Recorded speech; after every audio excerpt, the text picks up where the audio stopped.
Nirasya sarva sandeham akikritya sudarshanam prakashita rahasyam tam bhajami gurumishwaram.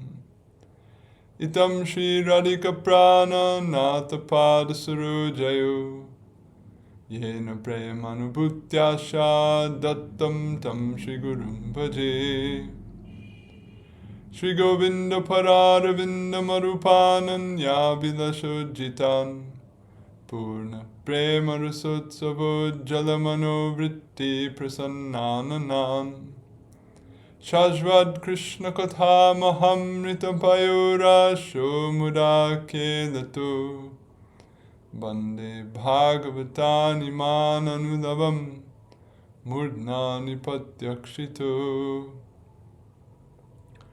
Namah Shri Guru Krishnaya Nirupadi Kripakrite Yashri Chaitanya Rupa Bhut Tanvan Prema Rasam Kalo Jayatam Surato Pangor Mama Mandamater Gati Matsarvasva Parambojo Radha Madana Mohano Vairagya Yug Bhakti Rasa Prayatnai Rapayayan Mam Anubhipsu Mandam Kripam Budirya Paraduka Duki Sanatanastam Prabhumashrayami Shri Rupa Chintamali Abhirapali Patiputra Kanta Dasya Bilashati Balashvavara Shri Rupa Chintamala Sapti Sangsto Matsvanta Durdhanta Haichurastam Raganugami Bhajano Lasamanasanam Shri Radhaya Sahasara Smaratam Brajendhum Shri Rupa Pada Kamala Shrita Cheta Samme Chittam Satam Madhukari Yatu Pada Padme Bhaktir Ya Nikilarta Varga Janani Ya Brahma Sakshat Kriter Anandatishaya Prada Visayajat Sukyat Vimuktir Yaya Shri Radha Ramanam Padam Bujayugam Yasya Mahanashrayo Yaku Yat Brajalokavat Gurutara Premnaiva Tasyai Namah Yaram Yanikila Ghashanga Shamani Shrutratritim Sangata. Oh, sorry, that's the Padyavali class pranam. We can skip that one for today. So, to the Hari-bhakti-vilasa, we begin. So, as I mentioned in the previous class, we've come now in our discussion of Caitanya-caritamrta to the section in the Sanatana Shiksha on Saranagati, which precedes the section on sadhana bhakti. So as a brief mini-series going into the Saranagati Prakaran, of the Charitamrita, we're going to discuss the Saranagati Prakaran in the Hari-bhakti-vilasa by none other than Sanatana Gosvamipada, who is said in the Charitamrita to have been taught these teachings of Saranagati by Sriman Mahaprabhu. So Mahaprabhu told him that what I've taught you, contemplate it in your heart, and Krishna will reveal what is to be further written. So what was further written is we find here in the Hari-bhakti-vilasa. So today, and I think maybe 1 or 2 classes, we should be able to go through this prakaran on Saranagati in the Hari-bhakti-vilasa. So this, as well as the shorter prakaran on Saranagati in the Bhakti Sandarbha, are the 2 principal places in the works of the Goswamis where the subject of Saranagati is discussed. And as it was presented in Bhakti Sandarbha and will be presented here in the Caitanya-caritamrta, Saranagati is the premise to sadhana bhakti, or it is the most fundamental, all-pervading feature of bhakti sadhana. So to have a strong, clear and rich feeling and understanding for this is altogether highly beneficial. So today we will begin this discussion. So this is in the 11th Vilas of Hari-bhakti-vilasa, coming at the end of the section. The first 11 Vilases describe how to live one day in the life of a Vaishnava into the 11th Vilas, and then the later part of the 11th Vilas, after there's extended praises of the various practices of bhakti and bhaktas, then there's this section on Saranagati, and then following that, a section on Sadachar, and then after that, it goes into activities related to the months and the various titis throughout the year and so on. So this is like a transitional section in the Hari-bhakti-vilasa. And right off the bat, we get one of the most important statements in the whole Prakaran, which also in itself shows the segue between the extended discussion of the practices of bhakti that precedes it. So that's some context. So we'll dive in. So again, this is the Hari-bhakti-vilasa, which generally, according to the Caitanya-caritamrta, we consider authored by Sanatana, although no doubt Gopal Bhatta Goswami had a hand in it to some extent and is considered the author by some, and we offer our profound respects to Gopal Bhatta Gosvamipada as well for whatever may have been his exact contribution to the text. So, Yatokta bhaktya sakto tu bhagavat charanambujam Sharanagata bhavena Krishna bhiti gnamashrayat. If, however, one is incapable of bhakti as stated, that is, if one is incapable of the forms of bhakti that have been described thus far in this text, that is, hearing, praising, remembering, and so forth, one should take shelter in Bhagavan's lotus feet, the destroyers of all fear, with the attitude or bhav of a Sharanagata. There's a typo. So, as I mentioned, he states this section on Sharanagati after he discusses the typical classification of 9 types of bhakti based on the statement of Prahlad in the Bhagavatam, and profuse praises of bhakti in general, as well as praises of specific practices of bhakti, like hearing, or kirtan, or smaran, or archan, or what have you. So after literally thousands of verses describing the procedures and the greatness of engaging in all these practices, finally, he says, and if one is incapable of all of this, then one should take shelter in Bhagavan's feet. So, and to do so with the attitude of a Sharanagata. So the implication is that Sharanagati is something more accessible, something that's more readily practicable than even hearing or kirtan or remembering Bhagavan or puja to Bhagavan or these various other things. So what exactly then does Sanatana Pad mean by this taking shelter in Bhagavan's feet or this bhav attitude of a Sharanagata? Or what exactly is a Sharanagata? So that we'll get to in the course of the discussion. And in this first commentary, he gives his own definition of Sharanagati, which is very significant. So I come now to the Dig-darsani Tika. Evam sadhana sadhya rupam bhaktim likitvaduna shravanadya smartasya sharanagatatva matrenapi kritartata syat iti sharanapatim likati yatokteti.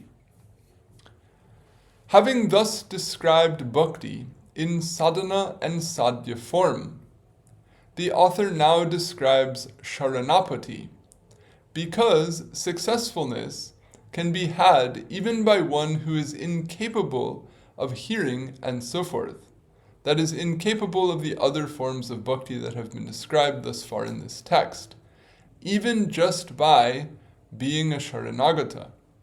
Yatokta, he states this verse. So, one point of terminology here is he uses interchangeably the terms Sharanagati and Sharanapati. So, agati means to arrive or to come, and apati means to obtain or acquire. So to come to shelter or to obtain shelter, these are effectively synonymous. So we see in the Dig-darsani Sindhu, in the Hari-bhakti-vilasa, in the Bhakti Sandarbha, these two terms used interchangeably. So as we go through, sometimes he'll use one, sometimes he'll use the other. But we see nowhere is there any specific distinction made between the two. So, speaking of then, those who are asamartha, or incapable of hearing, chanting, praising, and so on, remembering and so on, they can be successful just by being a Saranagata. So now he describes that process. Yadyapi sakya atmani vedanayor bhakti prakarayor antar eva Sharanagatatvam parya vasyati tatapi tayor manuvritti vishesho apekshate. Although being a Sharanagata amounts to, that is, can be considered equivalent to, the manners of bhakti known as friendship, sakya, and offering the self, atmanivedana. That is, although it can be categorized as a form of the limbs of bhakti known as sakya or atmanivedana, still, a particular mentality is required for them. Whereas, in being a Sharanagata, there is only, quote, I am Bhagavan's. Sharanagata tatve kevalam bhagavadiyo ham iti etavan matram iti. So this is arguably, or not arguably, but perhaps the most significant statement in this entire prakaran, or a specific definition of Sharanagati that Sanatana Goswami is giving here, which differs from the way that Jiva Goswami defined it in the Bhakti Sandarbha as per verses that will come later in this discussion. So this is a very significant contribution of Sanatana as a way of conceiving of Sharanagati. So, this phrase, Bhagavadiyo ham, if you look in the mool, Sharanagata tve cha kevalam Bhagavadiyo aham. So, Bhagavadiyaha aham. Bhagavadiyo ham. So, aham, I, Bhagavadiya. So, Bhagavadiya means to belong to Bhagavan, or to be of Bhagavan, or to be Bhagavan's, or to say, I am his. So, etavad matram, just this much. In other words, just to have that attitude. In other words, he's trying to speak here not about some esoteric, elongated, subtle concept. He's trying to say, when I'm talking about Sharanagati, I'm talking about just this attitude, that I belong to Bhagavan. I am Bhagavan's. Sakyam Admanivedinam, that's more than that. That's beyond this. But this simple, plain attitude, Kevalam, just etavad matram, this much only. I am Bhagavan's. I belong to Bhagavan. I am his. This, he says, is the manuvritti vishesh, or the particular mentality, or the particular distinct attitude that he classifies as Sharanagati in distinction to Atmanivedana, or Sakyam. So, ataprita gamasya likanam tatcha agre bhaktam bhavati, or bhavi. So thus, the description of it, that is of being a Sharanagata, is separate from the descriptions of friendship and offering the self, Atmanivedana. This will also be explained ahead. In other words, he touches on this again at the end of the prakaran. So I'm spending a little extra time on this particular point because it's one of the most significant points in this whole discussion. So when he's saying that those who are incapable of Shravan, of Kirtan, of Smaran, of all these other things, they can take shelter in Bhagavan, who's the destroyer of all fear. And what does it mean to take shelter in him? It means to have this attitude, just this much, that I belong to him. In other words, that I don't belong to myself, that I'm not independent of him, that I'm not, merely a product of the material elements or of anything of the world, but that I belong to him, that I am his. If someone can foster this attitude as they take shelter in him, then they're practicing what he's classifying here as Saranagati. So now he introduces the references from Shastra to this practice. So Ata Sharanapati. So he is titling his section here Sharanapati. As I mentioned, Saranagati, Sharanapati, synonymous. So first he cites the celebrated verse at the conclusion of Bhagavan Sri Krishna's instructions in the Gita. Srimad Bhagavad Gitasu. In Srimad Bhagavad Gita 1866, Sarva dharman parityaja mamekam sharanam braja aham tum sarva papebhyo moksha yashami ma shucha. Completely relinquishing all dharmas, take shelter solely in me. I will free you from all sins. Do not grieve. So, a very well-known verse. Let's just dive right into Sanatana Goswami's commentary on this verse here. Sarvante sarvataha parama guyatamam upadishati sarveti. At the end of the whole text of Srimad Bhagavad Gita, Sri Krishna teaches that which is most supremely confidential of all. That is, even more confidential than the teaching he gave in the previous verse, namely 1865. So, in the view of some, the supreme Guyatama Upadesh is 1865, and in the view of other commentators, it's 1866 by implication.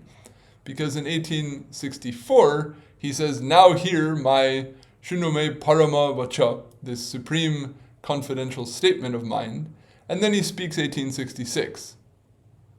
And then, without prefacing or qualifying what he's saying, he speaks 1866, following 1865. So does that mean 1866 is part of that Supreme Upadesh that was started in 1865? Does it mean that it's other than that and not the Supreme Upadesh? Or does it mean that it's more confidential and even more ultimate than what was in 1865? Commentators have their opinions. So they take it different ways. So here, Sanatana Goswami is taking it that what is stated in 1866 conveys some final ultimate subtlety, even in contrast to the previous verse. And then he draws out what that is. And I haven't footnoted it all, but this next couple of statements are drawn closely from some of Sridhar Swami's comments on the 11th canto. So he says, Mad bhaktyaiva, mad prapatyaiva va, sarvam bhavishyati, iti drida vishasena, vidikain karyam hitva, mad ek sharano bhavaha, or bhava. So with firm conviction that everything, so what does he mean by everything? Everything auspicious, everything desirable. We don't actually want everything, but we want everything good, will come to be only through bhakti to me, or only by taking shelter in me. So with firm conviction in that everything will come through bhakti and not through anything else. With this firm conviction, you should abandon subservience to injunctions, that is, those related to the path of karma, to your varna and ashram, and be one whose shelter is solely in me. So in other words, sarva dharman parityaja, relinquish all these dharmas, means give up the duties you had in the karma marg and take fully to the bhakti marg, and have confidence in that, have confidence in the significance of that by holding this conviction that everything will come about by that bhakti to me. So as we discussed earlier here in the Caritamrta, in the section on Shraddha, then there was this celebrated payar, Shraddha Shabda Vishas Kohe Sudrida Nishchoy Krishna Bhakti Koile Sarva Karma Krita Hoy, that all duties are fulfilled by Krishna Bhakti. And here Sanatana Pad, quoting Shami Pad, is saying Sarvam Bhavishyati. So in my humble 2 cents, is that definition of Shraddha, as I explained earlier, given there in that pyre in the Charitamrta, is most likely derived from this statement of Sri Gosvamipada. In any case, Vidikain karyam, the subservience that one holds to injunctions related to the karma marg, to let that go, and to become sheltered solely in Bhagavan. In other words, to not expect any shelter from the path of karma any further, to think all my shelter is coming from Bhagavan alone. Evam vartamanam karma tyaga nimitam papam syat iti ma shucha shokam ma karshi. So when Krishna advises Arjuna like this, then what might Arjuna think?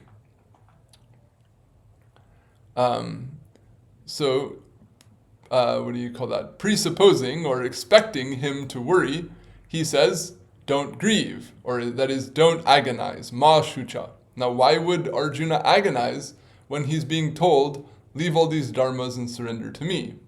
Because he would think, quote, living in this way, sin caused by the abandonment of karma shall occur, since I will...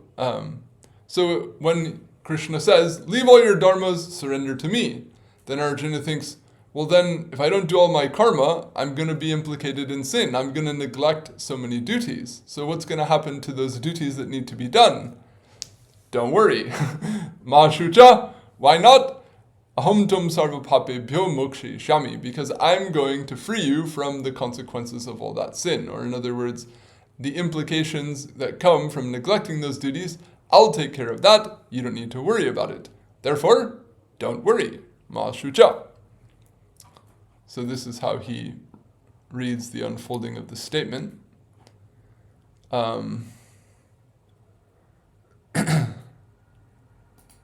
And then, Yadba Sharanagatatva Matrena Parama Phalavishwasa Rupa Bhaktir Me Nasiddha Iti Mashucha Sharanagatatvasyaiva Parama Vishvas Atmaka Bhakti Vishesha Rupatvad Iti Dig. Alternately, the sense is, do not grieve, thinking bhakti, the form of which is a special form of the ultimate attainment, will not be attained by me just by being a Sharanagata. Because of being a Sharanagata is verily being a special form of bhakti constituted of paramount trust, or faith, parama vishwas. This is the direction. So in other words, he's giving a second reason why Krishna assures Arjuna by saying, don't worry or don't grieve. So what might be another worry that Arjuna would have, then Sanatana Goswami is saying here that he might worry that bhakti is this, which was described in the previous verse when Krishna says, Manmana bhavamad bhakto, that is a form of the ultimate attainment, and just by being a Sharanagata, how will I do that? In other words, I may say, I belong to you, but that doesn't mean that I'm actually worshipping you. That doesn't mean that I'm actually bowing down to you. That doesn't mean that I'm actually giving my mind to you. So how am I going to do these things you just told me and achieve what you've just told me if all I do is become a Sharanagata? This might be a consideration that he has. So, to assure him, Krishna says, don't grieve, thinking, bhakti, the form of which is a special form of the ultimate attainment, will not be attained by me just by being a Sharanagata. Because of being a Sharanagata is verily being a special form of bhakti, constituted of paramount trust.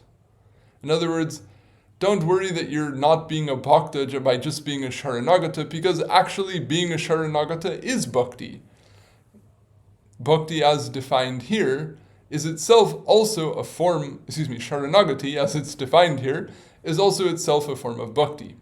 So what is this bhakti? He's calling it parama vishvas, or complete trust, deep faith or trust. That itself is an act of devotion or bhakti. So we know that Jiva Goswami, he classifies Shraddha in the Bhakti Sandarbha as not bhakti, but the adhikar for bhakti.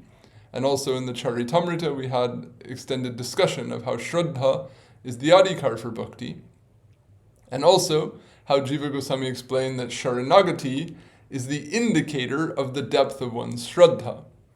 Nevertheless, it's not inconsistent here for Sanatana Goswami to say that Saranagati is also a form of bhakti itself, which is constituted of parama vishvas, or complete trust or complete faith. So this is something that's practically intelligible. In other words, if we have close friends or siblings or parents or a spouse or persons that are generally the primary people in our life, and if we share time and so many aspects of our lives with them, but then suddenly we act or we make remarks in such a way that implies that we don't trust them, this can be very unpleasant, or this can be, catch someone very much off guard and suddenly become a cause for concern. And even if someone is very nice, or someone is very polite, or someone is very generous to you, if at the same time they don't really trust you, it doesn't really feel that satisfying, or it doesn't really feel like the relationship is that deep or that pleasing to the heart. So similarly, suppose, just for a minute, if you don't mind, suppose you're Bhagavan, and you've got all these bhaktas that are giving you really nice garlands and really nice well-cooked meals and singing your names in really nice ragas and making really, really grand temples of you and all of this. But when it comes down to them really trusting you, really having faith in you, they don't. But they like big temples and nice music and nice food and nice poetry and all this other stuff. Then are you pleased with that? Or are you pleased with someone who maybe they can't sing well, and maybe they can't cook well, and maybe they don't have much money, and maybe they're not an artist and all these other things, but they really, really from the core of their heart, they trust Bhagavan. They depend upon him. They feel themselves to be in a Sharanagata of his. Who is Bhagavan more pleased by? We see this example we discussed some time back in the Madhya Lila chapter 9, when Mahaprabhu visits Sri Rangam, and then he sees this Vaishnav who is every day reciting the Gita improperly, and people laugh at him and think he doesn't know what he's doing, and then Mahaprabhu goes and asks, but he sees that this bhakta is shedding tears, and he asks him, what is it in the Gita? What meaning of the Gita have you realized, have you relished, that is giving rise to such feelings and emotions in you? And then that bhakta, he says, actually, I'm illiterate. I don't even understand. I recite the words, but I don't even know what they mean. But I do it every day, and when I do it, I just see this picture of Krishna with Arjuna, and I just think Bhagavan himself became the charioteer of his bhakta, which, especially in Indian culture, it's understood that the position of a driver or a charioteer is not a high-class position. It's a relatively low-caste function. So for Bhagavan himself to adopt that subordinate, subservient role to his bhakta, this overwhelms me. This deeply satisfies me when I think how far Bhagavan has gone to protect and to support his bhakta. Then these tears fall from my eyes. And Mahaprabhu says, yes, you have understood the Gita. You have understood what is really the meaning of the Gita. So if the ultimate statement of the Gita here, according to Sanatana Goswami, is take shelter in me, and this illiterate bhakta who doesn't even understand all the words in the Gita is reciting them with this spirit that Bhagavan is so trustworthy. Bhagavan is so gracious, so loving, so given over to his bhakta that he is, completely worthy of being taken shelter in, he's supremely trustworthy. Then we can say that this statement of Sanatana, we can see it in that light, that just fostering that type of complete trust in Bhagavan is deeply satisfying to Bhagavan, and even if one can't do anything beyond that, that's really something. And if one does all these other things, but lacks that fundamental premise of faith and trust, which is the bedrock of any valuable relationship, material, spiritual, or what have you, then, we can understand the significance. So, iti dik, this is the direction. So he takes it in this sense. Idam cha anya loka shikshartam eva arjunam adikrityoktam natutam pratitatopadeshas tasya naravataretvena paramasakyadina cha swata eva parama bhagavata tvat. This instruction, furthermore, is stated in regard to Arjuna only for the sake of teaching other persons. Such instruction, rather, is not for him because of his naturally being a topmost Bhagavata, on account of his being an avatar of Nara, a great friend of Bhagavan Sri Krishna, and so forth. So Sanatana Goswami reads it like this, that Krishna is teaching or is speaking this to Arjuna, but because Arjuna is recognized to be a great bhakta, recognized to be a dear friend of Bhagavan, then it's not really necessary for him to be instructed in this way, so these instructions are for others. This is Sanatana Goswami's interpretation. Caitanya-caritamrta disagrees with that later in his commentary, but we'll get to that another day.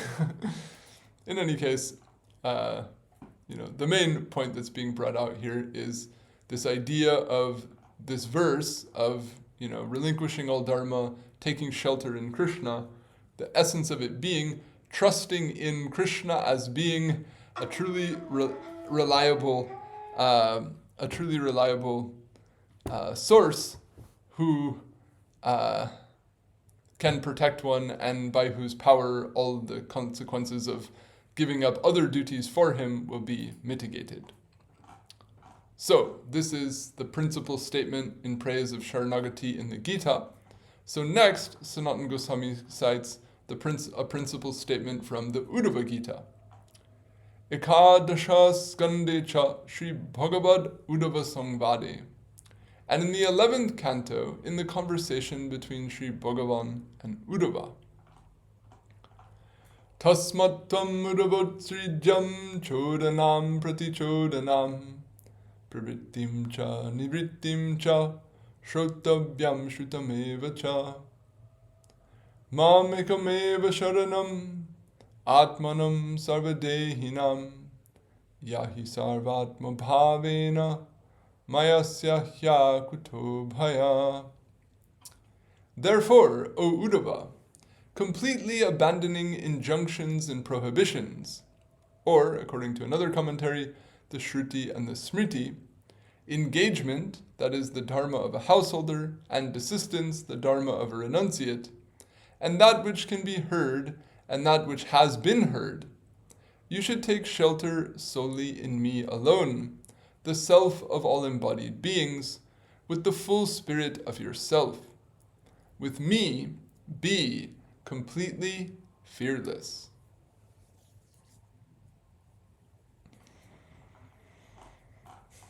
So, the commentary, Yasmad evam bhuto madhya jana prabhavas tasmat. Quote, therefore, means because of such, that is the aforementioned influence of those who are my own, that is my bhaktas, as was described in the previous verse in Srimad Bhagavatam. Chodanam shrutim pratichodanam smritim cha, yadva vidhi nishedam cha, utsrija sarvameva parityajya iti artaha. So completely abandoning chodanam and pratichodanam means completely relinquishing the shruti and the smriti, or alternately injunctions and prohibitions, verily in entirety. Mam eva ekam sharanam yahi. Take shelter solely in me alone. Maya eva akuto bhaya sya bhava. Verily with me, that is thus becoming situated in my shelter, be completely fearless. So this same fearlessness goes back to what was discussed in the previous verse, which was that one might fear the consequences of neglecting one's duties on the path of karma. So he's saying, don't worry about that, I'll take care of that. So the vidhi nished that said to, or the injunctions and prohibitions, or the statements of the shruti and the smriti, Don't worry about any of these things. Just take shelter in me alone. So, broadly speaking, leave the path of karma, leave the path of gyan, come fully to the path of bhakti, come fully to my shelter, and don't have fear that you'll in any way undergo any detriment because of that. Sarvadehinam atmanam antaryami tvena hridi nivasantam iti artaha. Quote, the self of all embodied beings means I who dwell in the heart of them all on account of being the inner regulator, or antarjami. Anena tadiya kshetra vishesh ashrayana niyamo nirastaha. By Sri Krishna's mention of this, that is, of his being the Paramatma within the hearts of all, a fixed rule of his dwelling only in one place is negated. Or in other words, he's there with everyone always. Sarvena atmano bhavena bhavanaya iti tad ek nishtata uktya anya akila parityagena sukaratvam api darshitam iti dik. By way of the mention in this verse of fixity solely in him, with the phrase, quote, with the full spirit of yourself, or alternately this could be rendered as with the complete determination of your intellect, or with the full devotion of your heart. In other words, by saying Atma and Bhava. These are words that have broad scope of meaning. You could take Atma to mean mind, you could take Atma to mean self, you could take Atma to mean intellect, and you could take Bhavana to mean determination, to mean devotion, to mean spirit. So those are some general terms, but however you want to render it, what he's referring to is tadek nishta, that one will have fixity only upon him. And this will be, by way of mind, by way of heart, by way of intellect.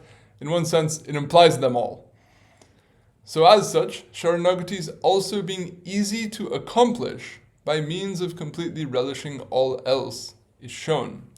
So again, this is an interesting perspective of Sanatana Goswami, where he's repeatedly in his view, Saranagati is defined as something simple, something accessible, something that's easier even than hearing the Bhagavatam, or easier than Kirtan, easier than Smaran, easier than Archan. So, just to use the faculties that you have to think of him, to be focused on him, to conceive of oneself, to regard oneself as belonging to him, as being in his shelter, and therefore as protected from all inauspiciousness, protected from everything untoward. And how is that possible? Simply by having trust, simply by parama vishwas. So just by fostering a sense of trust in your heart or your mind or your intellect or all of the above in him, you can, quote unquote, be his own, or you can think, Bhagavadiyo hum, I am Bhagavan's. And by doing this, you are, in his view, cultivating Saranagati. And so he's saying that then Saranagati is also being easy to accomplish by means of completely relinquishing all else is shown. So, ironically, it's hard to give up these things that one has to do. But if one is able to let go of these things, it's actually quite easy. Kechit cha bhagavataha sarvantarjamitva drishtya sarveshu jiveshu yo apritag bhavo bhagavad drishtir va tadeva sharanagatatam manyante. So now he discusses a different interpretation of the concept of Saranagati. So some, and especially in Hari-bhakti-vilasa, when Sanatana Goswami starts a sentence or refers to an opinion as being that of some, it's very seldom the opinion that he supports. So that, especially in his writing, this is a flag for discussing the view of someone else. So he's saying, some also consider being a Sharanagata to be fostering vision of Bhagavan, or fostering an attitude of non-separateness amid all living beings by way of vision of Bhagavan's being the inner regulator of all. So he's alluding to form of Sharanagati as it's conceived by Gyanis. So that, meaning that type of vision and attitude, furthermore, is only included in Jnana Bhakti. That is, the bhakti that is cultivated by those following the path of Gyan, and thus is described only amid the characteristics of Jnana Bhakti stated here. That is, in 11.245 in the Bhagavatam, as was explained in the interpretation of 11.245 earlier in Hari-bhakti-vilasa, in reference to knowledge related to the Paramatma. So he's pointing back to something earlier in Hari-bhakti-vilasa. We don't have context for that, we're just jumping into this section of the Hari-bhakti-vilasa here. But he, in that context, gave an interpretation of this famous verse that describes or defines an Uttam Bhagavata, Sarva Bhuteshu Ya Poshet Bhagavad Bhavanatmana. So let me read the rest of the text here. Tatcha Jnana Bhaktan Targatam Eva Iti Jnana Bhakti Lakshane Sarva Bhuteshu Ya Poshet Iti Atra Vivritam Evasti. So that Gyan-based interpretation of Uttam Bhagavatva, or the state of being an Uttam Bhagavat, was like this, quote, one who can see the self's illustrious existence with all entities, and all entities within the illustrious self, is the best of Bhagavatas. So they take, quote-unquote, being a bhakta as simply seeing the presence of self in everything, with the aim of then, realizing oneself to be that self, and therefore, so to speak, transcending or leaving behind all awareness even of that. So that's how the Jnana Marg will read that section. So he's acknowledging that there is that attitude about the concept of Sharanagati there. But by flagging it as the view of some, he's indicating that this is not the view that he propounds, although he does acknowledge it and describe it. Evam sakshat Shri Bhagavat Vyakyena Sharanagata Tosya Vidheyatam Likitam. In this way, the essentiality of being a Sharanagata, that is, the suitability of enjoining being a Sharanagata, or the necessity of taking up Sharanagati, is described with a statement of Sri Bhagavan himself. And it should rather be statements, perhaps, because he quotes both statements of Krishna from the Uddhava Gita and the Bhagavad Gita. So what better praman than that? The praman of Bhagavan himself, that what is Sharanagati to Bhagavan, let Bhagavan himself explain. So we've got these two famous verses from the Gita and the Uddhava Gita to show us what is Sharanagati. So now he comes to the compulsoriness or the necessity of Sharanagati. So tan nitya tacha brahma vaivarte. Furthermore, Sharanapati's compulsoriness is described in Brahma Vaivarta Puran. Prapyapi dhurlabhataram manushyam vibudepsitam yerashrito nagovindas toiratma vanchitas chiram ashiti chaturas-chaiva lakshams tan jiva jatishu brahmadbhir purushair prapya manushyam janmaparya yat tadapya phalatam jatam tesham atma bhimaninam varakanam anashritya govinda charana dvayam. The self is prolongedly cheated by those who do not take shelter in Govinda, even after receiving a most rare to attain human life, which is desired even by the Devas.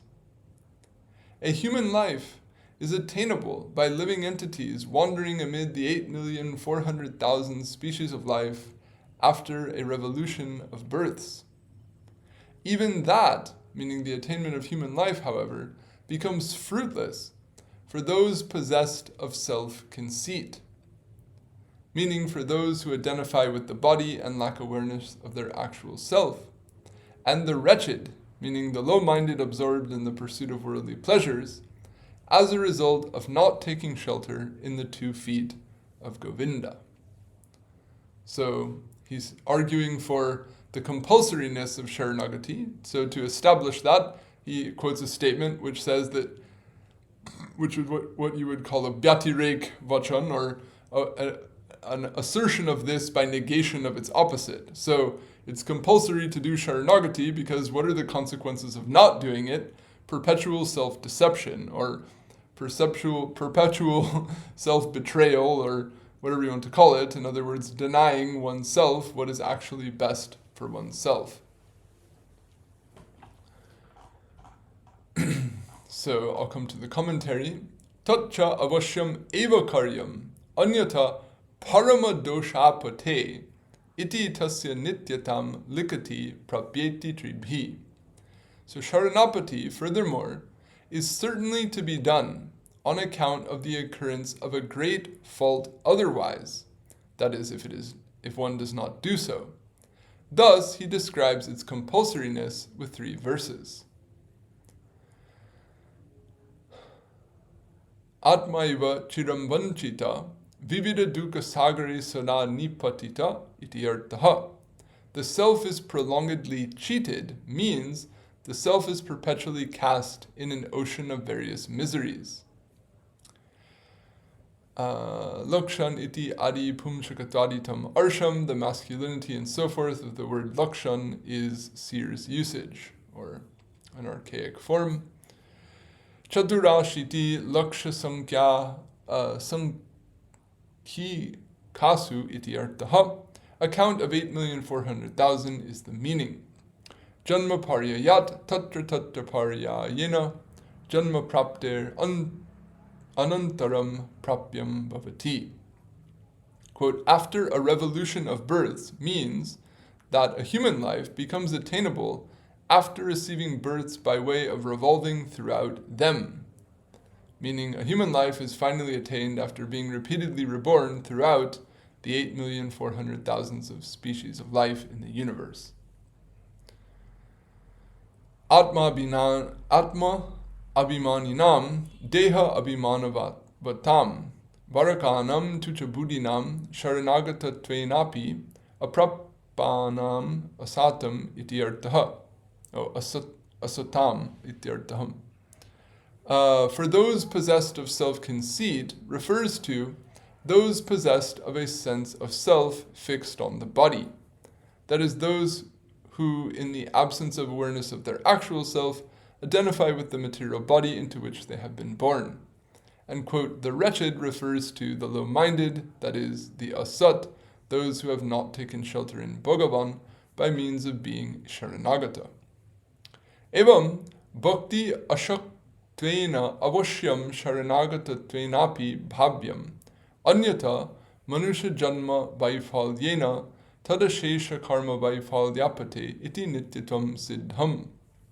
In this way, being a Sharanagata is certainly necessary to be performed even by a Sharanagata who is incapable of performing other forms of bhakti because of the occurrence of the fruitlessness of all the action in one's human birth as a result of the fruitlessness of that is, of one's birth itself, otherwise, meaning if one does not become a Sharanagata, thus the compulsoriness of Sharanagati is established.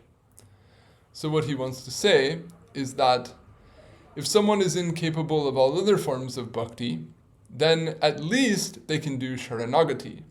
And if they don't, then their life or their human birth will not bear the fruit that it could, or its potential won't be realized. And that potential isn't realized because all of the activity that one will perform is also not realizing its potential, or that activity is also fruitless. So why is all that activity fruitless? Because it's not done in the spirit of Sharanagati, it's not done as an act of bhakti to Bhagavan, rather it's an act that simply further entangles one and perpetuates one's beginningless karma. And beginningless karma, in this context, is broadly classified as simply suffering, or the perpetuation of the lack of realization of one's potential.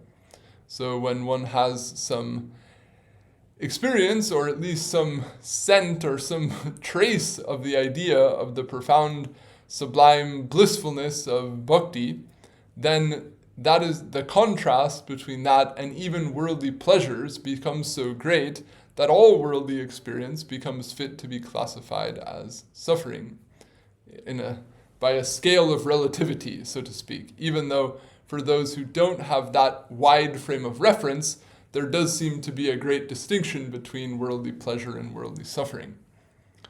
So, from this perspective, Saranagati is necessary or compulsory because whatever you do in life will be fruitless without it and thus result in your whole life being fruitless.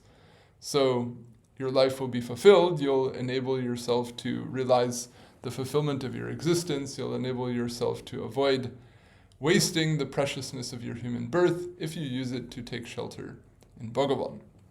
So thus, Saranagati is compulsory. This is his point. So now, for a number of verses to come, he discusses the greatness of Saranagati. Ata Sharanapati Mahatmyam. Now the greatness of Sharanapati. Uktam cha Ramayane Sri Raghunathena Vibhishana Gamana Prasange. Described further in Ramayana by Sri Raghunath in regard to the subject of Vibhishana's decampment. So this is a verse we discussed earlier in the Caitanya-caritamrta, this Madhya 22.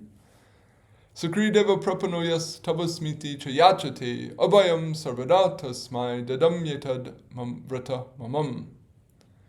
Upon one who takes shelter in me and even once prays, I am yours, I bestow fearlessness forever. This is my vow. So this is Ram's statement. Apyarta eva shabdaha. The word eva is in the sense of even or api. Ya prapana sharanagata san tavasmi bhavami iti sakrid api yachate. Thus, the sense of the first line is as follows: one who takes shelter, that is, becomes a sharanagata, and even once prays, I am yours. Yadva katam prapanas taraha taveti adina. Alternately, one may wonder, how does one take shelter? Thus he says, praise I am yours. That is, one takes shelter by offering oneself to Bhagavan and praying to be accepted as his own. So as Sanatana Goswami earlier defined Sharanagati as Bhagavadiyo Ham, I belong to him, you can, another way of wording the I am his is, quote, Tavasmi, or I am yours. So to say I'm his is equivalent to saying I'm yours when you're addressing him personally. So he's giving this alternate interpretation that one takes shelter in Bhagavan once by avowing this or by expressing this, I am yours, which is equivalent to saying I am his, or Bhagavadiyo Yam, which is how he defined it. Evam sharanagatatva lakshanam cha idam gyayam. Thus, this too is to be understood as a characteristic of being a sharanagata. Evam agrepi uyam, such as to be inferred ahead as well. So he's coming back now to the definition he gave earlier, and he's stressing it again, or giving a reference for how he defined it that way, and saying that one should also see this as it's repeatedly stated ahead in the verses that come. So let's see, one more. A lot of the rest of these are relatively short. Narasinghe Vaikuntana Tena, described also by the Lord of Vaikuntha in Nrsimha Puran. Tom prapanosmi sharanam deva devam janardanam iti ya sharanam praptas tam kleshad udharam yaham. I deliver from affliction one who has accepted my shelter, saying, I have taken shelter in you, the shelter, the Deva of Devas, Janardana. So, more or less identical import, another source of reference. So, without going over time, I'll conclude here for today. So this is our jump into the Saranagati Prakaran. If anyone would like to make any question or offer any corrections or comments, they're welcome to share. Yes, iPhone Vidya 2. Jai Radhe, Pranam. Jai Shri Radhe. I have several questions. May I ask two couple of questions? Sure. Okay, so first thing that comes to mind, what Krishna means when he says Sarva Dharma Pariyaja, what dharma does it include? It doesn't include only Varnashram Dharma, or is there anything else that he talks about? Principally, it refers to Varna and Ashram Dharma. And in the commentary here, Sanatana takes it to also refer to injunctions in general, but in my view, he's referring to the injunctions and grounded in the path of karma, because in the context of the Gita, the default idea is that everyone in human society is a follower of the karma marg. There's no concept of someone outside, or anyone who's outside of that is considered, an antyaja, or a person who's of a lower stature of civilization in this viewpoint. So the default audience of the Gita are the four Varnas who are following this karma marg. So then to say leave all the dharmas, then that refers to the things that are at present what they're duty bound to observe. So this is, if we read it in the context of the social context and according to the commentarial tradition, this is far and away how it's interpreted.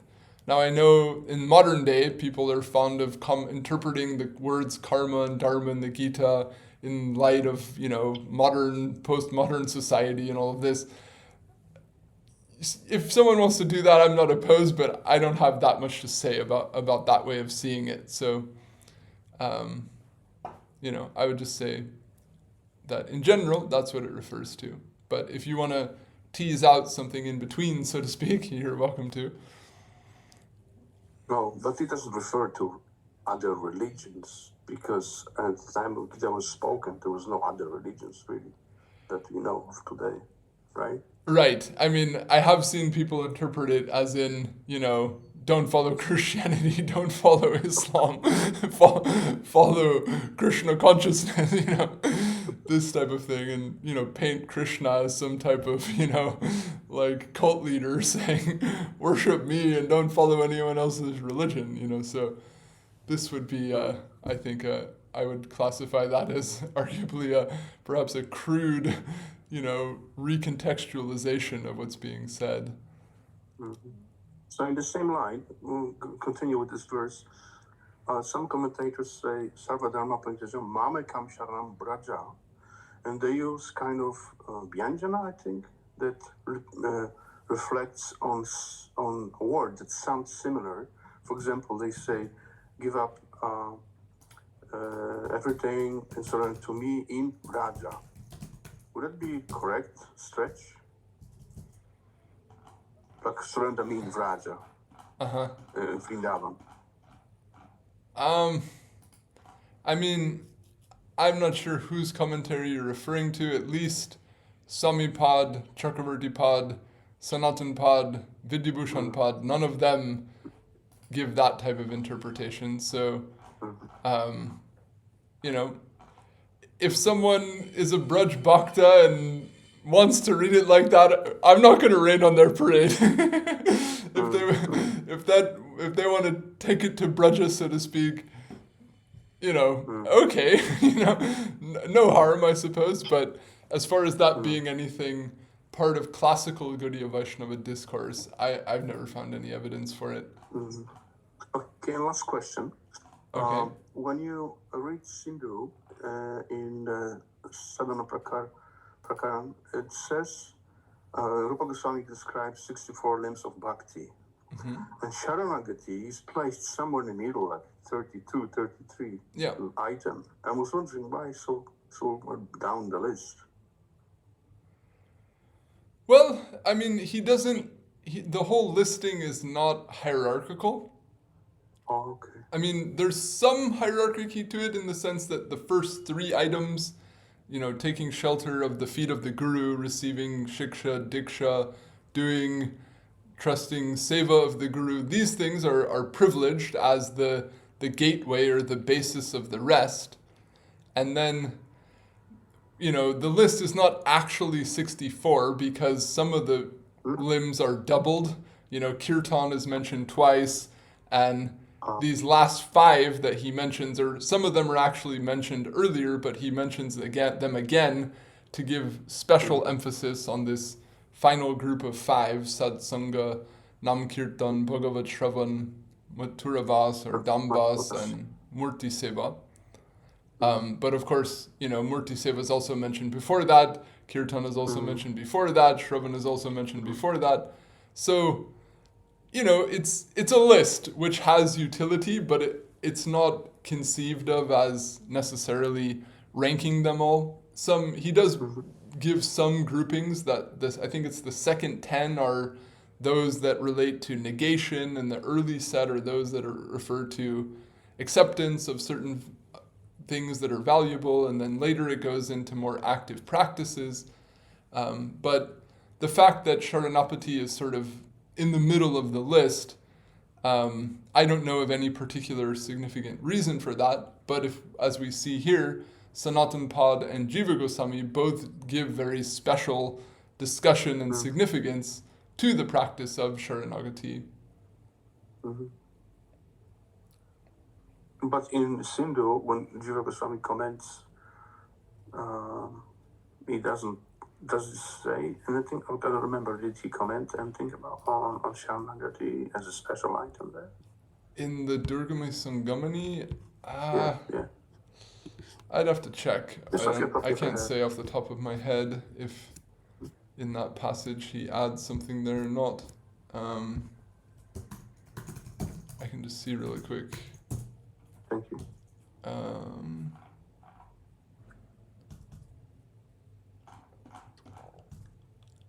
In the initial mention of it, he doesn't mention anything, but he does add a couple of points which I will when Rupa Goswami comes to the distinction between Sakya and Atmani Vedana, and then he, in the commentary there, Jiva Goswami also traces out some subtle distinction between Sakya and Sharanagati and Atmani Vedana. And that's something that I have in the comments I'll make on Sharanagati here in the Caitanya-caritamrta, which we'll get to in a class or two from now. So maybe I'll save those details for then. But as far as the way in this Bhakti Sandarbha and here in the Hari-bhakti-vilasa, Sharanagati is kind of given a special classification of its own almost. We don't see that I don't see that specifically in the Durgama Sangamani. So would you say is the reason could be is that Sindhu is basically like briefed through the whole, especially in the first part, is more sort of like an overview of sadhana and bhakti, and second part of Sindhu is in-depth explanation. Would it be the reason? When you say the second part of the Sindhu? Second part, no. Second part means the later chapters of Sindhu dealing with Staibhava and so on. They'll be more in depth, and the initial ones will be more like general acknowledgement of what bhakti is and making general definitions, general statements. And that's why the Sharanagati is just mentioned in the list. Just go through the list, not really specifically highlighted. Would that be the reason? I don't know if I'd see it that way, because there's quite a bit of detail in the Purva Vibhag about various things. I might take it that Rupa Goswami is writing the Sindhu after the Hari-bhakti-vilasa, so he could have also considered that there's already something said about Sharanagati in Hari-bhakti-vilasa. I don't necessarily need to repeat that. And Jiva Goswami may have, writing the Bhakti Sandarbha later, doing so, wanting to add specific precedent from Bhagavatam and give some further systemization. seeing that that's important, also gave some elaboration. Perhaps, I'd like to see the Goswami's works as a collaborative effort, so to speak, and that they might have, relied to some extent on what others of them had written, such that they didn't necessarily feel the need to write everything themselves in each of their own works. Mm-hmm. Okay. Thank you so much. Thank you. Appreciate it. Yeah. No. Fair enough. Yes, I see another hand. Pranam, Baba. Pranam. I have a question regarding when you mentioned the statement that, it just takes surrender just once. Could you explain what it means exactly? Because in my mind, I'm thinking, well, if I surrender at some point in a life, if a bhakta surrenders once, but due to the perils of material existence, falls back into another, back into the perils, then what does just taking shelter once precisely mean here? There's some discussion of this topic again later in this section, so we'll get to, I think, more of that later, so I won't say so much on that, but generally we understand that there's two opinions about this. One is that when a bhakta simply once, for the very first time, acquires this awareness of the existence of Bhagavan and the value of taking shelter in him, and professes this with whatever degree of clarity, sincerity, relative degree of chitta shuddhi that they may have, that simply that expression of interest, however deep it may be, will attract the attention of Bhagavan, or will then, allow or draw in some opportunity for this path to unfold to them. And how far they then go down that further is up to them. But in terms of Bhagavan looking after them, Bhagavan then, so to speak, as he's saying, I vow to grant you fearlessness, or in other words, I vow to now support you in taking up this path, that Bhagavan does take up his role, so to speak, out from the indifferent, samoham sarvabhuteshu status of his general disposition. When someone does come and say, yes, I want to be your own, then he says, okay, here you go. And then how far the person might actually do it, depends, but he'll look after them, he'll accept and start the cycle of reciprocation. That's one way it can be seen.